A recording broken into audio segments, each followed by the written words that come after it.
English Listening Practice. Episode 8: How to Win Friends and Influence People.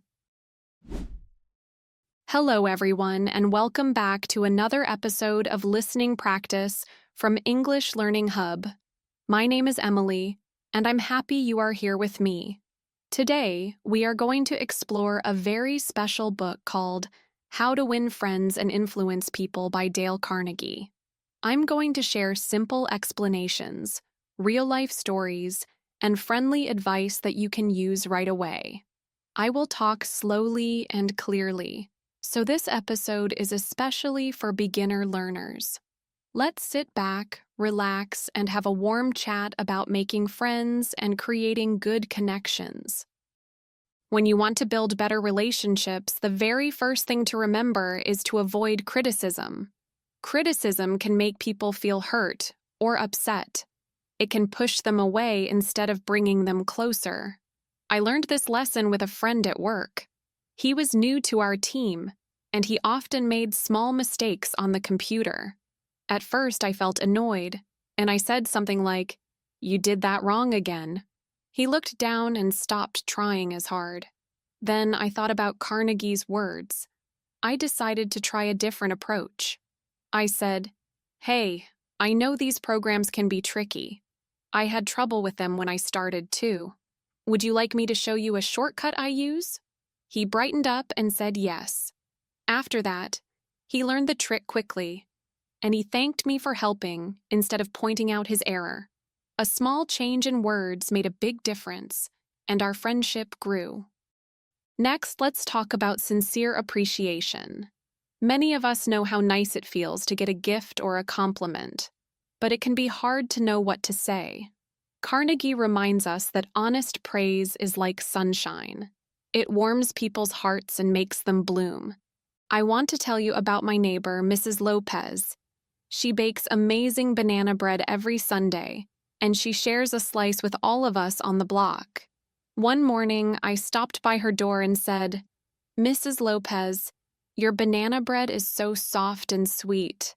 I love how the cinnamon flavors mix with the bananas. It really makes my day." She paused, looked at me, and smiled in a way I had never seen before. She began to tell me about the recipe she learned from her grandmother, and she even let me try baking with her the following weekend. That simple thank you created a bond between us, and now we share stories and laughter over our morning coffee.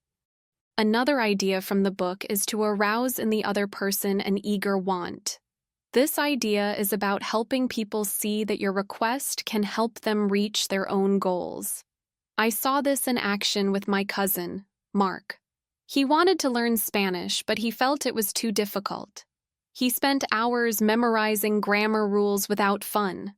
I asked him to think about why he wanted Spanish. He said, "I want to watch movies in Spanish without subtitles and talk to people from other countries." I suggested that instead of just studying rules, he should watch a short movie clip each day and learn phrases that people use in real conversations.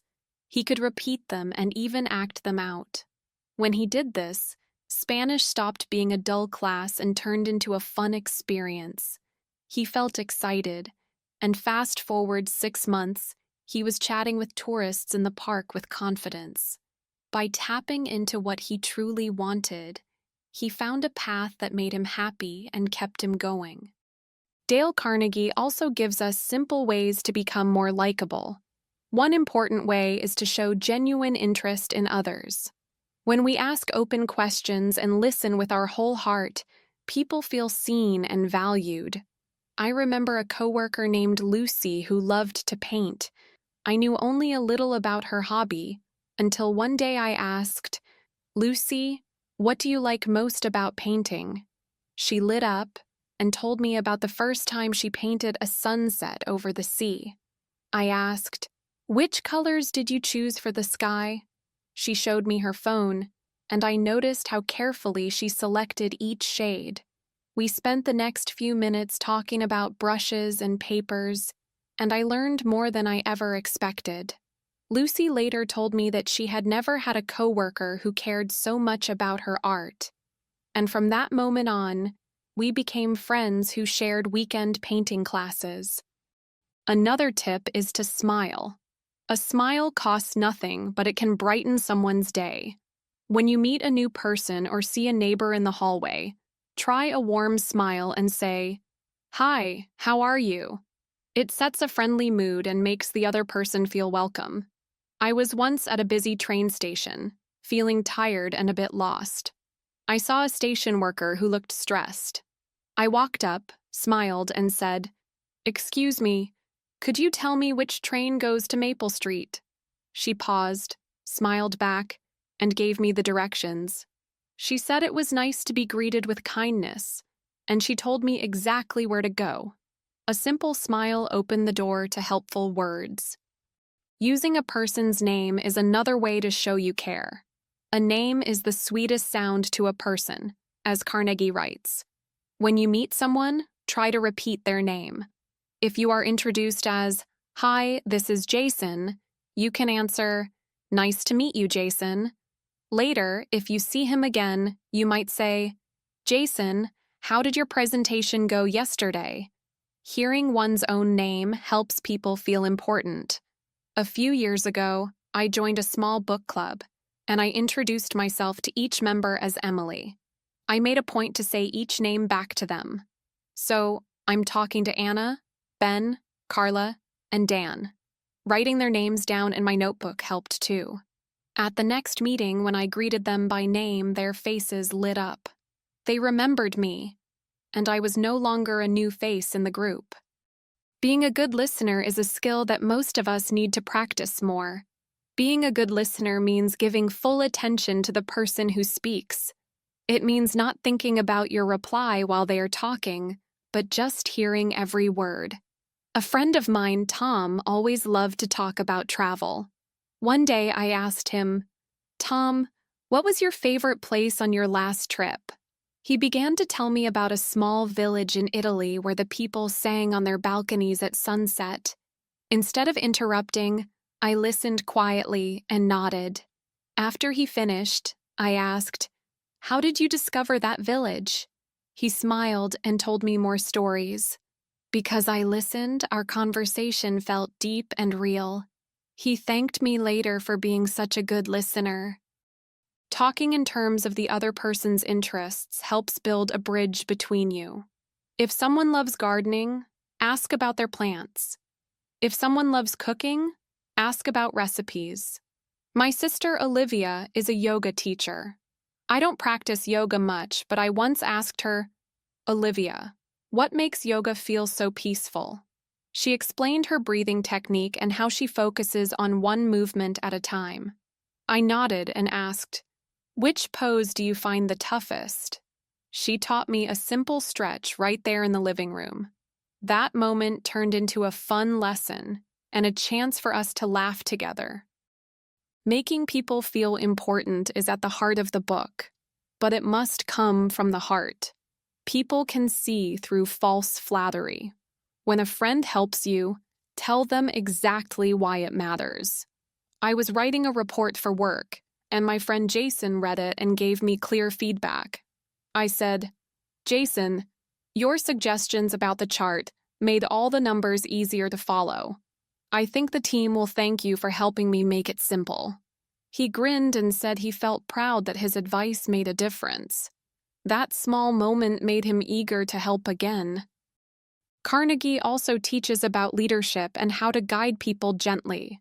One idea is to begin with praise and honest appreciation before you offer a suggestion.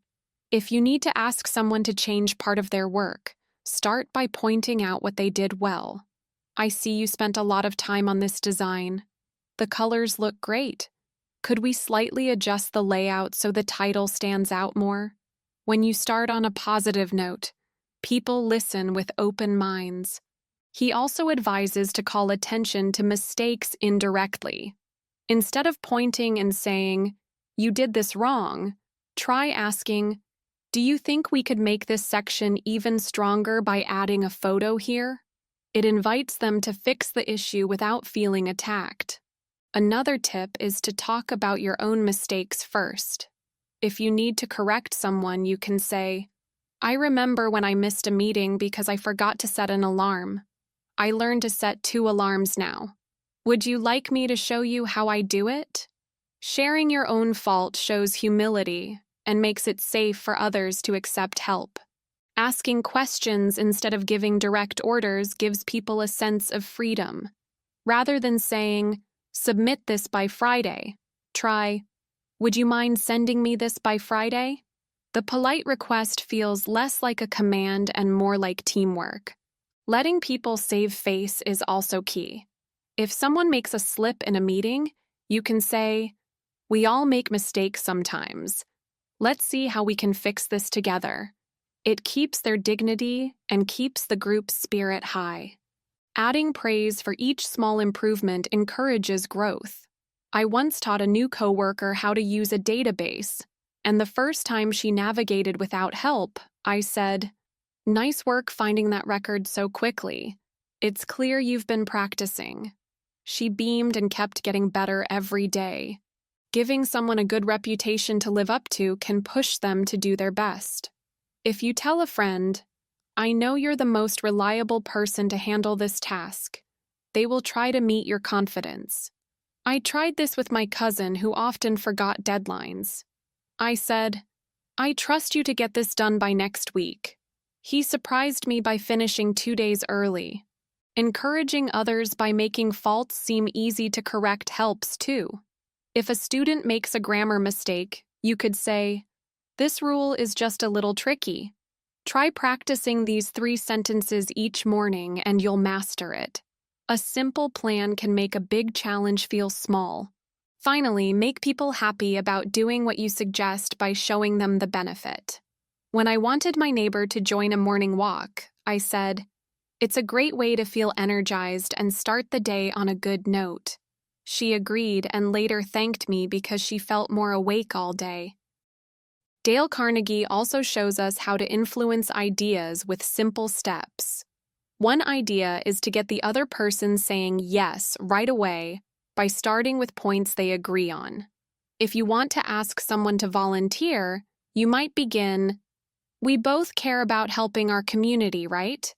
They say yes, and then they feel more open to your next suggestion. Letting the other person feel the idea is theirs is powerful. If you want someone's help planning an event, you could ask, "How would you set up the welcome table?"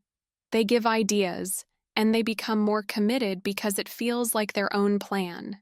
Dramatizing your ideas can make them memorable. One time at a team meeting, I used a quick role play to show how small messages can get mixed up. I whispered a short sentence to one person, and we passed it around. By the end, the sentence had changed completely. Everyone laughed, and we all learned the importance of clear communication. Throwing down a challenge can motivate people. If you tell your study group, "I bet we can learn 10 new words by tomorrow," suddenly everyone wants to try. A little friendly contest can boost energy and help everyone learn more. Dale Carnegie wrote this book to help people see that kindness and respect are not just nice ideas, but tools we can use every day.